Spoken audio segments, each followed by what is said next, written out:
over those past 4 years when we had millions crossing the border unabated. This is what we get in our communities. What happens at the border does not stay at the border. And then we have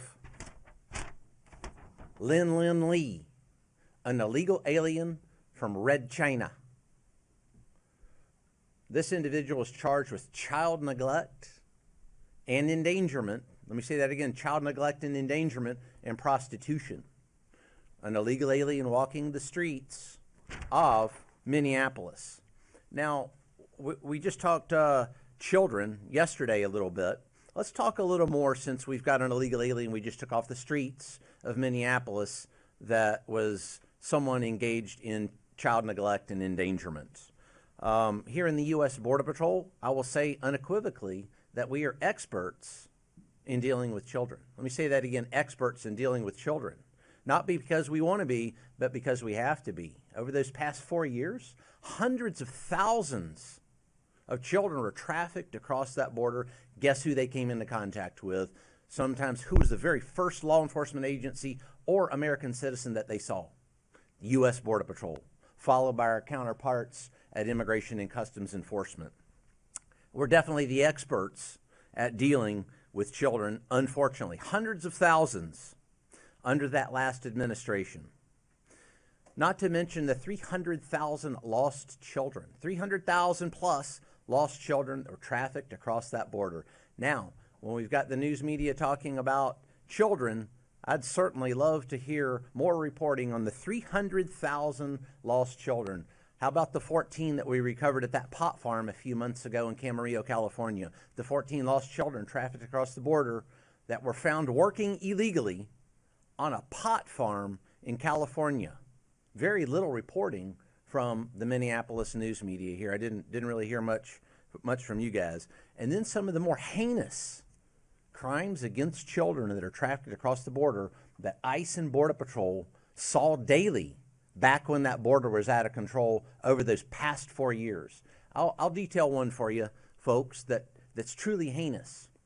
Border Patrol agents there in the El Centro sector encountered a young child, was approximately 3 years of age. The child appeared to be drugged, not with his parents, with strangers.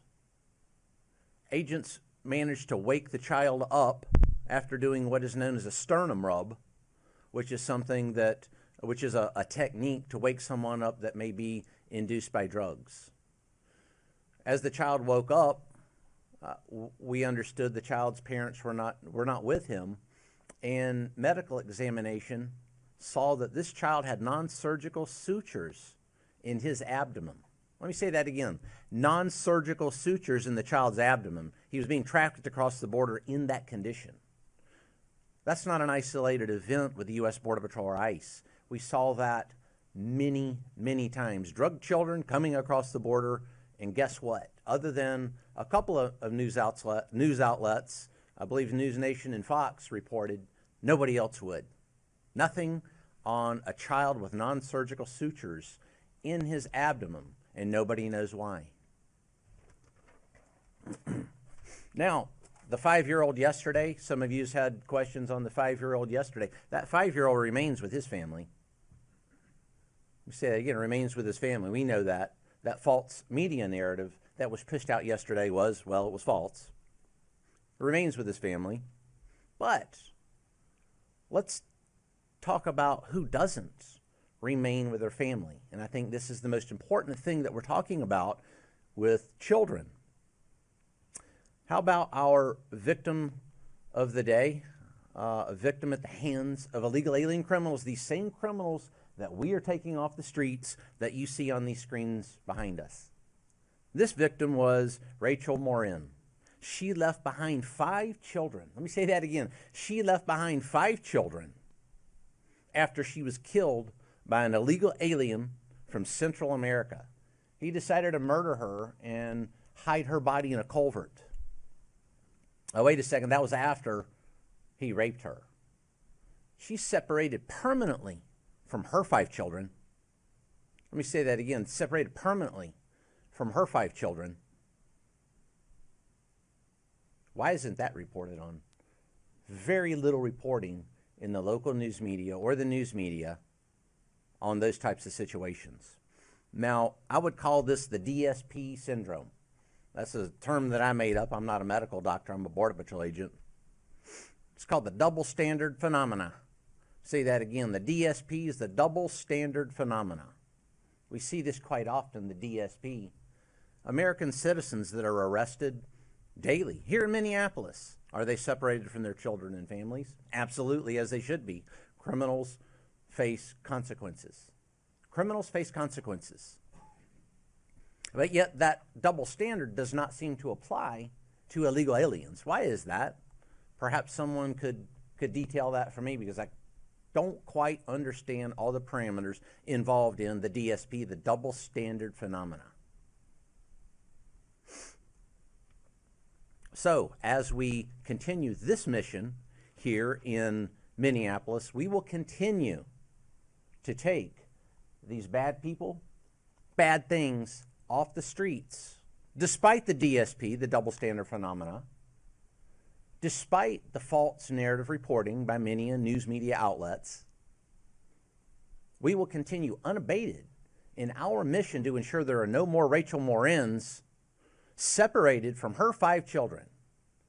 And I'll close by saying organizations, victims rights organizations. What about the angel moms? That one's one that's never reported on. How many victims do you need before an organization like that pops up? It's not 1 or 2, I can guarantee you that. Look at MAD, Mothers Against Drunk Driving, from back in the 80s and 90s. That organization popped up because a lot of children were getting killed by drunk drivers. Well, what about the angel moms now? How many victims of illegal aliens that should not be here in the United States are causing family separation for American citizens that's not reported on by most news media outlets? How many does it take? I'd like to ask, excuse me, PBS or CNN or any of the other outlets, how many? How many does it take? I'd love that question. There's another phenomenon there. I would love that question answered. But the fact of the matter is we do have angel moms, a lot of them, unfortunately. It's very heartbreaking to meet them, although they're not reported on very much. Heartbreaking. But we're here to ensure there are no more angel moms. We don't want more angel moms, and that's why Marcos and I are here, U.S. Border Patrol, ICE, and his allied law enforcement teams. We're going to take, again, these criminal aliens off the streets that you see behind us and that I've shown you this morning. We're going to take them off the streets wholesale. It's on. We won't quit. Thank you for your time this morning. I'll introduce Mr. Marcos Charles. Marcos? Good morning. Thanks, Commander Bovino. Thank you all for being here to get the real facts of what ICE federal partners are doing in the Twin Cities. For us, every day is about public safety, not politics. It's a shame to see politicians and activists spreading fear in their own communities by creating a false narrative about what we do and who we are and who we arrest. The media and political activists have tried to deceive the American public about ICE and our operations. Yet again, they have failed, but the truth matters, and I'm here to tell you the truth about what we do. This week, ICRO conducted targeted enforcement operation to arrest Adrian Alexander Conejo Arias, an illegal alien who was released back into the interior of the United States by the previous administration. When officers approached Conejo Arias, he and his child were in a vehicle. Arias fled from law enforcement on foot, abandoning his child in the middle of winter in a vehicle. One of our officers stayed behind with that child while other officers apprehended his father. After conducting the arrest, my officers stayed with the child. They cared for him, took him to get something to eat from a drive-through restaurant, and spent hours ensuring he was taken care of. Again, my officers did that, not his father. My officers did everything they could to reunite him with his family. Tragically, when we approached the door of his residence, the people inside refused to take him in and open the door. Let me say it again. They saw the young boy, and they refused to open the door and take him back. This is the human side of the job that my officers do. They are family men and women. They have children of their own. They sacrifice everything for their families. I know for a fact that they were heartbroken to see the child's own family leave him behind. Fortunately, Conejo Arias eventually requested that his child stay with him. We do everything in our power not to separate families. So they took him back together to Minneapolis, here to the city, to the ICE facility for processing, and now they are being well cared for at a family residential center, pending their immigration proceedings. This is the real face of ICE, ERO, Border Patrol, and our allied partners. The media doesn't know our officers, we do. My officers do the right thing no matter how difficult or how long it takes throughout the day. Let me debunk a couple more lies. Conejo Arias was not walking to school with his child, and we did not target the child. Arias fled from law enforcement officers and left his child behind. Again, middle of winter, in a car. We will enforce the law as it's written, but we will go above and beyond to reunite families because that is who we are. I also want to clarify the recent arrests of the ringleaders of the city's church riots. Federal law protects the freedom of religion and the right to worship without interference. What these agitators did was not a peaceful protest. They rioted at church services. They screamed and harassed children. They denied Minnesotans the ability to worship peacefully. Again, this was not a peaceful protest. You don't go in front of up to a child and yell at them. That is not a peaceful protest. I've been in law enforcement for 33 years now, and this is the first time I've ever seen a protest in a church where they're harassing individuals trying to peacefully worship. It's disturbing to know that these individuals would target sacred spaces and viciously harass innocent families. Sacred spaces must be respected. While I cannot speak to ongoing investigations and prosecutions, I can say that ICE, DHS, and the Department of Justice are wholly committed to maintaining public safety and the rule of law. That is why we are here today. I am calling on everyone, politicians, the media, and activists, to put an end to the dangerous, irresponsible rhetoric once and for all. You are pitting communities against federal law enforcement, and you are pitting neighbor against neighbor in Minnesota. This is why I'm up here almost every day, to show you the good work my officers are doing. This is the same reason that Chief Bovino is up here every day.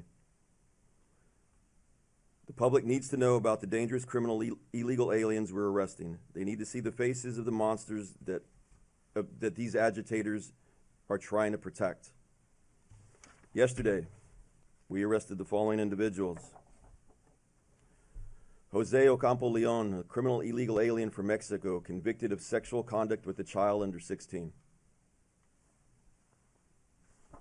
Also up on these. Gerardo Sanchez Acuña, a criminal illegal alien convicted of drug trafficking. Salvador Salazar Rivera, a criminal illegal alien from Mexico convicted of violent domestic assault that inflicted bodily injury on his spouse.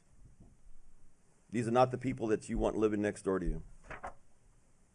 Rudy Pineda Aguilar, a criminal illegal alien from Guatemala convicted of criminal sexual conduct. Not the people you want living by your schools. And finally, Jeffrey Ramon Rabanales, a criminal illegal alien from Guatemala convicted of assault, domestic assault, and damage to property. These are the people that those protesters and agitators are trying to protect. Do we have the photo?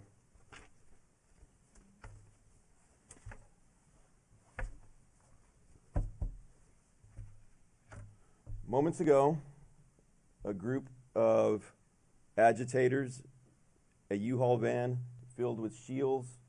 Oh, it's not coming up. All right.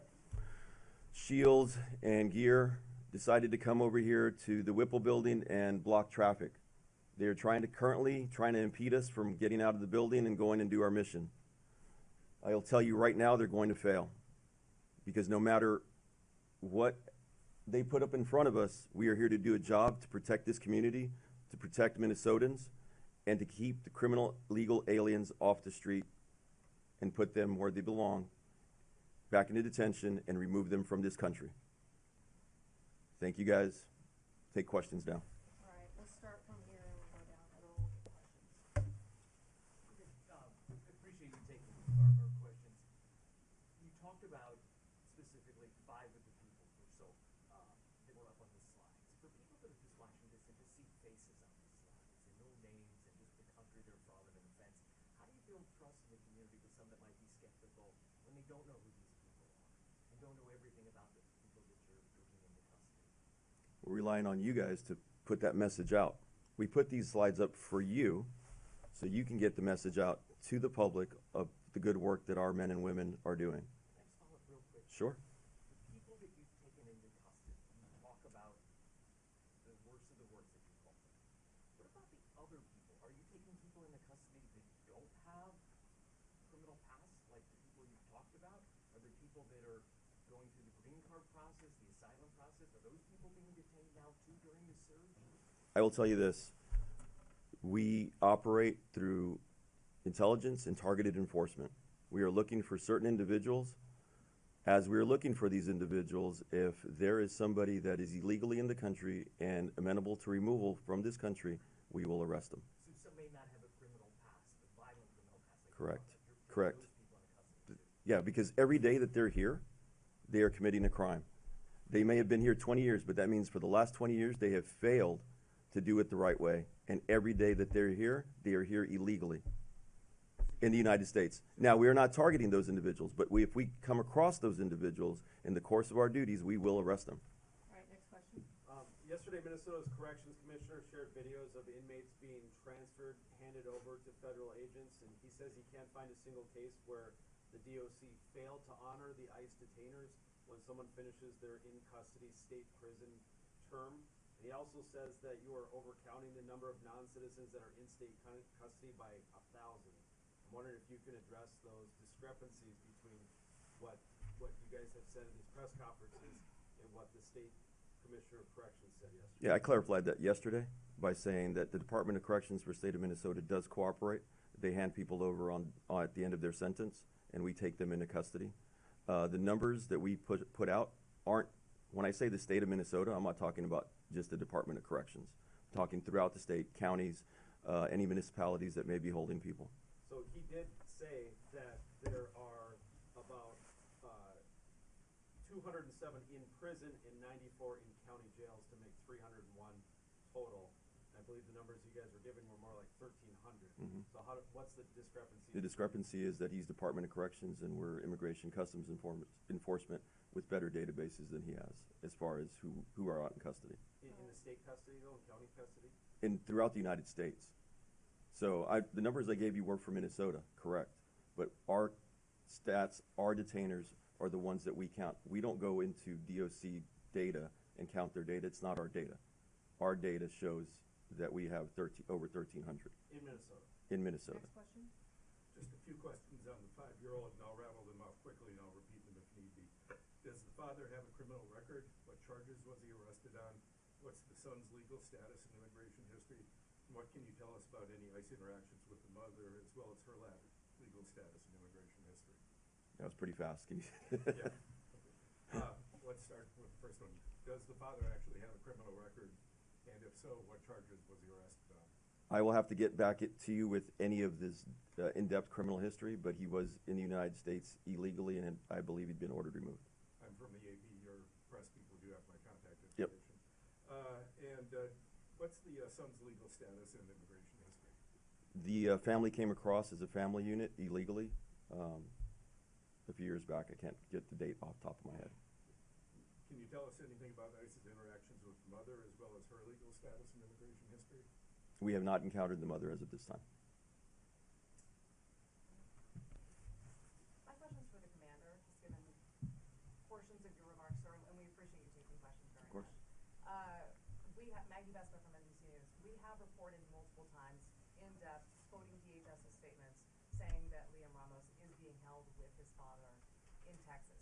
With that context in mind, we still have people saying that they're outraged at the idea of little kids being held in custody at all. So what do you say to those people, and what kinds of conditions are young children being held in?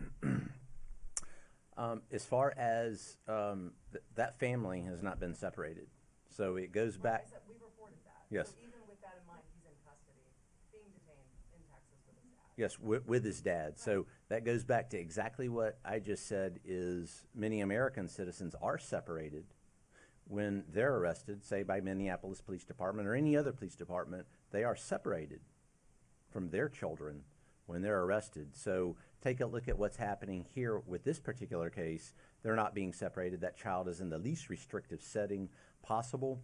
When I say that we're experts, both Border Patrol and ICE, in dealing with immigration cases that involve children, probably the most experienced anywhere in the United States by any domestic law enforcement agency. I know that in my particular Border Patrol sector, that saw thousands of individuals coming across the border during that last administration, including hundreds of children. I remember our agents in the back parking lot playing soccer matches with those children in the back parking lot. I challenge any other law enforcement agency anywhere nationwide to show me the fantastic care that ICE and U.S. Border Patrol provide children. Don't come across the border illegally, especially don't commit crimes, or there will be consequences. And American citizens face it. So, the law is fair and firm. If I may follow up, you said he's with his family. Another way of looking at that might be that we don't imprison or detain American children, penalizing them for the actions of their parents. So what do you say to those who are troubled by the contrast? They see a child in custody. American kids don't endure that. Well, I don't think there's a contrast, and the child could be without his parents somewhere, perhaps in social services care somewhere, and that's what we see oftentimes by children that are trafficked across the border. It's heartbreaking. They're not with any family. They're with social services or Office of Refugee and Resettlement. So the child is in the least restrictive setting with a family member. I don't think it gets any better than that. And as far as the care, the best care that I've seen is ICE, U.S. Border Patrol, and the way we treat those illegal aliens that come across the border. Can you give any details as to what that facility is like? What's the kid's life like? I'll let Marcos talk about it. It's an ICE facility, not a Border Patrol facility, sir. So our family residential centers, I had the privilege of working in one back in 2015. So I can tell you firsthand, they get top-notch care. They have medical care. The food is good. They have learning services. They have church services available. They have recreation. They have special caregivers to see to the needs of the children and the mothers or families that are there. It's better. Honestly, it's better than